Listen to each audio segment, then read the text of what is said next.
Chega junto que eu vou lançar a braba. Absurdo com o Flamengo em Porto Alegre. Rubro-negro dá adeus ao Brasileirão e aumenta a pressão sobre o técnico Tite para resultado positivo quinta-feira pela Libertadores. Treinador abre o jogo sobre Gabriel Barbosa. Torcida protesta e muros da Gávea são pichados após derrota para o Grêmio. Te preparem a partir de agora, ó.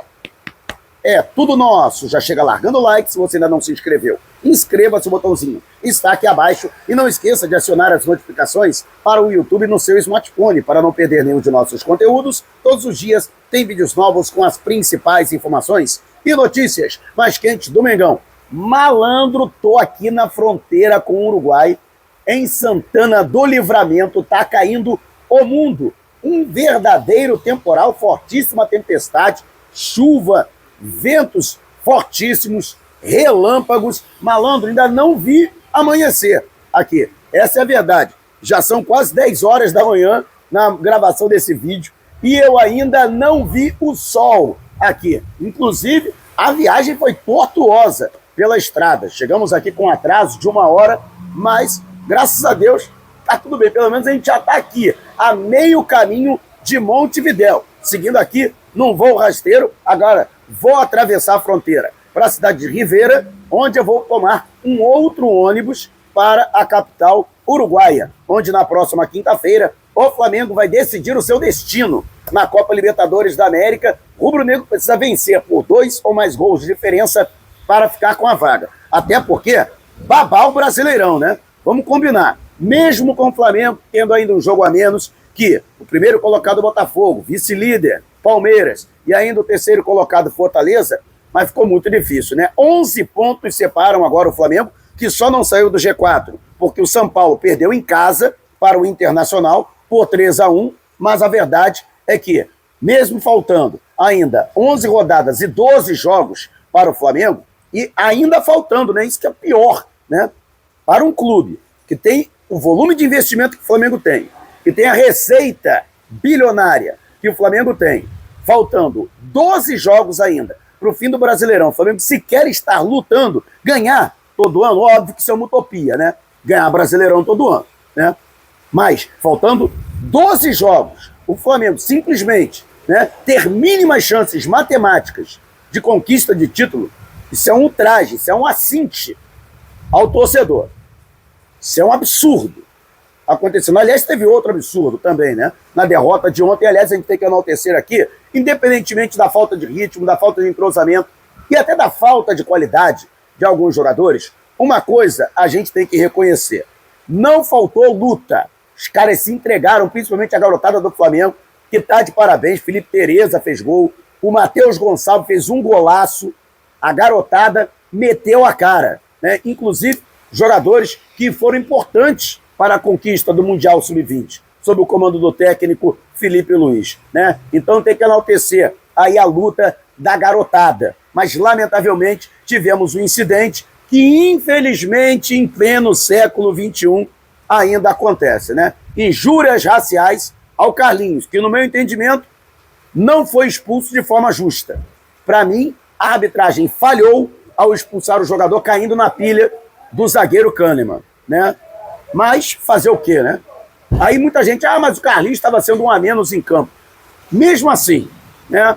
Mesmo assim, né? Ele, quando saiu, o Flamengo ainda assim continuou sendo superior ao Grêmio, e se tivesse 11 contra 11, a gente teria vencido a partida, né?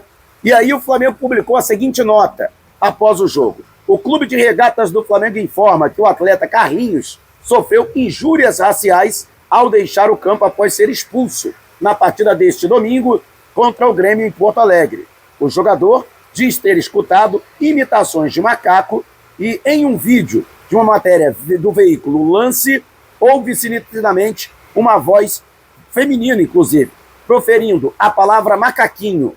O Flamengo apoia totalmente o atleta, repudia o ocorrido e aguarda posicionamento da CBF.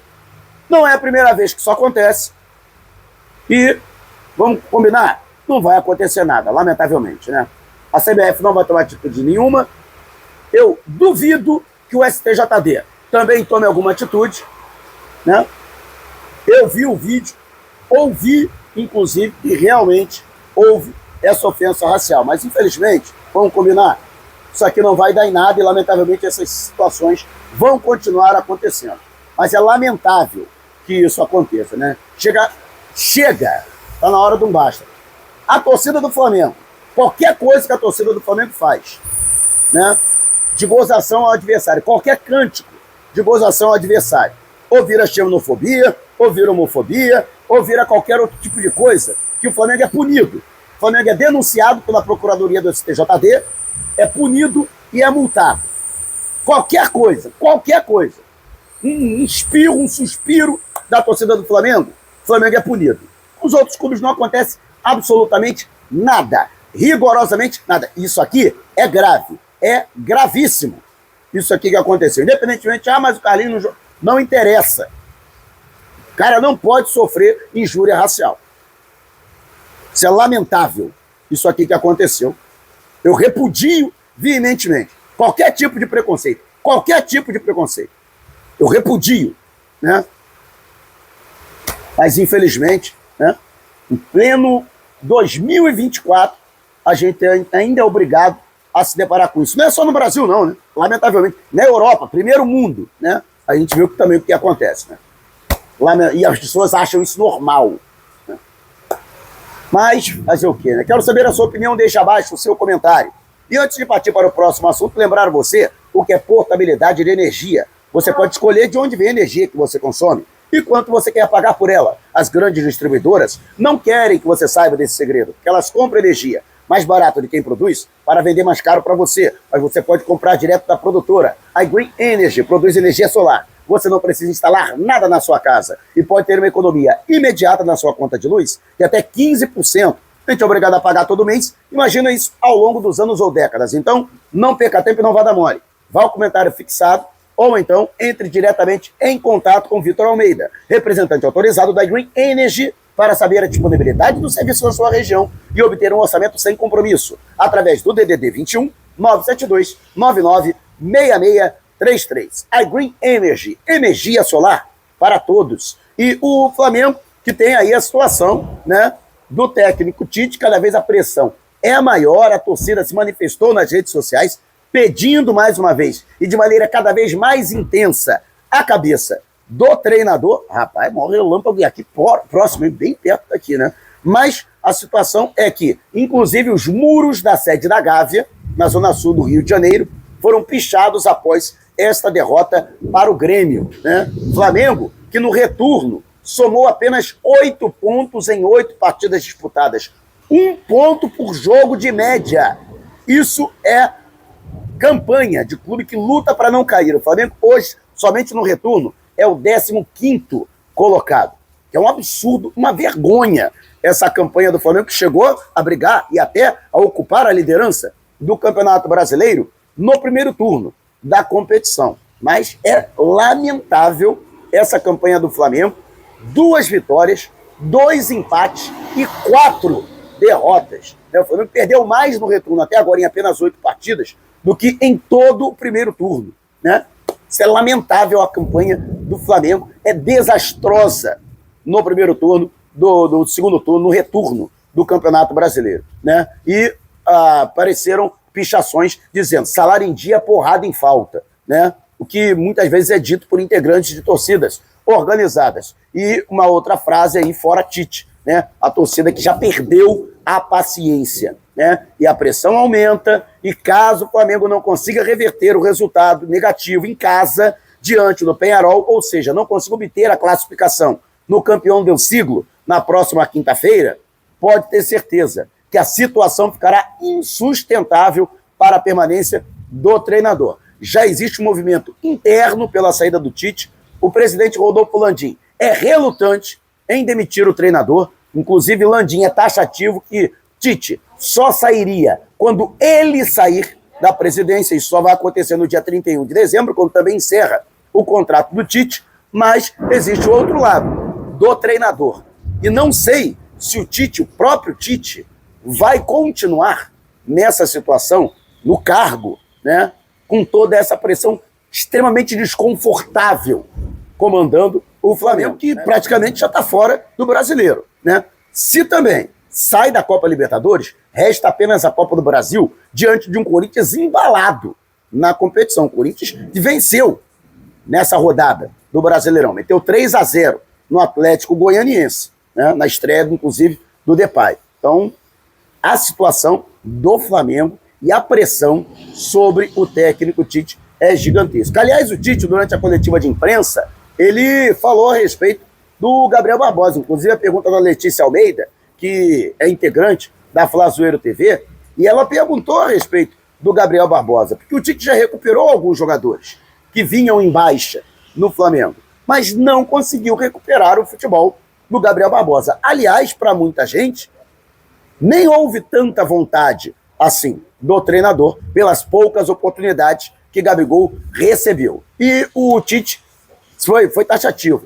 Gabriel Barbosa, não, segundo ele, não recebeu oportunidades e ele não conseguiu recuperar ainda o atleta, porque ele teve diversos problemas físicos e médicos que impediram o treinador de dar oportunidades. Sinceramente, eu gostaria muito do pronunciamento do Gabriel Barbosa, né? Porque eu não concordo com isso. O Gabigol teve problemas físicos? Teve problemas físicos, problemas médicos, teve a suspensão, né? Isso também, o próprio Tite poderia ter usado isso como argumento, que houve a suspensão que tirou o Gabigol durante o período, né? Ele não pôde ser utilizado pelo Flamengo, isso também, né? E aí foi um impeditivo mesmo, nem que o Tite quisesse, nem que ele quisesse, ele poderia utilizar Gabriel Barbosa. Mas a verdade é que, independentemente disso, né, a gente observa pelo menos a impressão que fica é de uma má vontade do treinador com o jogador. Vale destacar que Gabriel Barbosa não viajou para Porto Alegre, permaneceu no Rio de Janeiro, inclusive integrou a equipe titular no primeiro coletivo da semana, visando a montagem da equipe que enfrenta o Peñarol. De La Cruz fez um trabalho à parte, não participou da atividade, o jogador que fisicamente ainda está aquém de ser utilizado. E com isso, Gerson executou a função do De La Cruz e Gabriel Barbosa compôs o ataque como centroavante, com Bruno Henrique na ponta esquerda e Gonçalo Plata na ponta direita, né? E aí existe sim a possibilidade de que Gabriel Barbosa seja titular na próxima quinta-feira. Vai depender de muito se De La Cruz vai se recuperar ou não ao longo desta semana. Tem o treinamento desta segunda-feira, amanhã mais um treinamento antes da viagem a Montevidéu, quando saberemos, portanto, né, se De La Cruz, que vai para o jogo, ele vai ser relacionado, se ele será ou não titular, ou vai ocupar o banco de reservas. E você, concorda, você acreditou na declaração do Tite sobre Gabriel Barbosa? Deixe abaixo o seu comentário. Se você quiser saber mais sobre o canal ou propor parcerias, mande um zap para o número que está aqui na descrição do vídeo. Não saia sem antes deixar o seu like. Gostou do vídeo? Então compartilhe com a galera, mas não vá embora. Tá vendo uma dessas janelas que apareceram? Clique em uma delas e continue acompanhando o nosso canal, combinado? Despertando paixões, movendo multidões, direto de Santana do Livramento, a caminho de Montevidéu. Este é o Mengão.